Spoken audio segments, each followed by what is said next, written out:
Soy Axel Velázquez Yáñez. Las materias del eje de lenguaje que he impartido son lenguaje, cultura y poder y teorías y análisis del discurso. ¿Qué es la ideología? La ideología se manifiesta en actos tales como cómo tratas a un mesero, cuál es tu vestimenta, pero también en instituciones.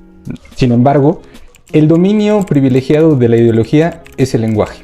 La ideología le ahorra el poder el empleo de la violencia o, en su defecto, le ayuda a legitimar ese empleo de la violencia. Einen neuen Menschen erziehen.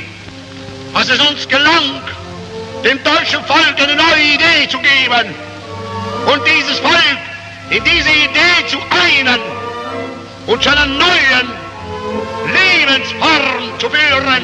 La lengua como actuación es fascista. Lo que no podemos enunciar básicamente no existe. La lengua consagra superioridades: rico, pobre, blanco, negro. Un ejemplo claro es elegir siempre entre lo masculino y lo femenino, elegir lo masculino para definir la totalidad. En ese sentido, la lengua es fascista y está vinculada a la ideología. ¿Qué no es ideología? Olivier Rebull comenta que es un error ver ideología en todo. ¿Eso es correcto? Nosotros podríamos discutir con el autor.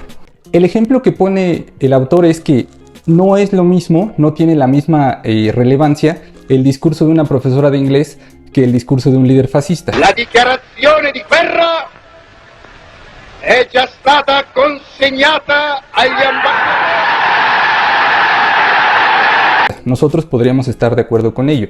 No obstante, si nos vamos a la actualidad, a lo contemporáneo, y revisamos el caso de una profesora de inglés que sea trumpista, que comparta la ideología de Donald Trump, podríamos decir que no necesariamente tienen la misma trascendencia, pero que el discurso de esa profesora tiene una carga ideológica. En consecuencia, es ideológico. Ahora, de acuerdo con el mismo autor, ¿qué tipo de discurso se opondría al término discurso ideológico?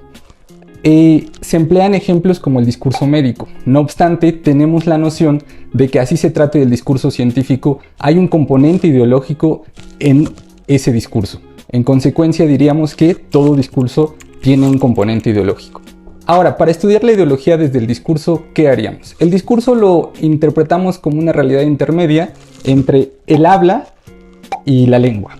En consecuencia, es el libre uso que los hablantes hacen de la lengua en un contexto en particular. En ese sentido, si alguien no es comunista, no podría emplear términos propios de cierta ideología, tales como plusvalía. Podríamos eso llevarlo a cualquier otra dimensión de discurso ideológico. Hay posibilidades dentro del discurso ideológico de que las clases oprimidas se apropien de la lengua del opresor. Si bien tenemos este concepto previo de que la lengua es fascista, tenemos ejemplos como Black is Beautiful, en los cuales esos oprimidos se apropian de la lengua para resignificarla. También es ideológico y también lleva un proceso social que podríamos entender como discurso. Es la lengua usada de manera libre por los hablantes en un contexto en particular. ¿Cuáles serían los métodos para estudiar el discurso ideológico? Identificamos dos: el deductivo, que requiere cierto genio, y el inductivo, que requiere extraer rasgos del corpus, es decir, lo cualitativo y lo cuantitativo. Olivier Rebull, que es el autor al que estamos revisando, pero también desde el análisis del discurso, pugnaríamos por un análisis mixto. Anotar qué términos se emplean y cuántas veces se emplean, pero contextualizar por qué eso es relevante. Como ejemplo, regresando a Donald Trump, si en su discurso al tomar el poder menciona a México 100 veces, el dato es relevante, pero lo que quizá también sea relevante es saber qué dijo sobre México esas 100 veces.